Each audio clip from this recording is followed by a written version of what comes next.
सरकारको दिमागमा जाम लाग्यो कि क्या हो? कि आँखामा रतन्दो लाग्यो? कि कानमा ढुसी पर्यो? कि हेलिकप्टरमा खिया लाग्यो?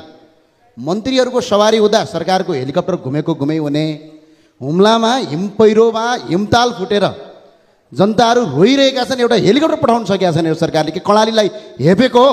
यदि हेपेको हो भने म सिधा भन्न चाहन्छु, आज यो संसदमा म निर्वाचित हो कर्णालीबाट, तपाईँ कर्णालीलाई अलग बनाउनुहोस्, तपाईँको राज्य व्यवस्था कर्णालीबाट सार्नुहोस्, अन्त हामी चलाएर देखाउँछौँ कर्णाली। यस्तो पनि अपराध गर्न पाइन्छ? तपाईँहरू एउटा सामान्य राज्य मन्त्री घुम्दाखेरि हेलिकप्टर लगेर घुम्नुहुन्छ, तर आज त्यहाँ जनता हिमपैह्रो गएर आज अलपत्र परेका छन्। त्यति मात्र होइन, सगरमाथा संवाद, के को संवाद, कहाँको संवाद, कताको संवाद? हिमपैह्रोले मान्छे मरिराखेका छ, त्यता उद्धार छैन, यहाँको नाटकबाजी। त्यही भएर अहिले पनि म सरकारलाई अनुरोध गर्न चाहन्छु, संसद मार्फत सभामुखले रुलिङ गरून्, कर्णालीका जनता जनता हुन्, यो देशको नागरिक हुन्। आज मैले बोल्ने भाषा पनि यो कर्णालीको हो।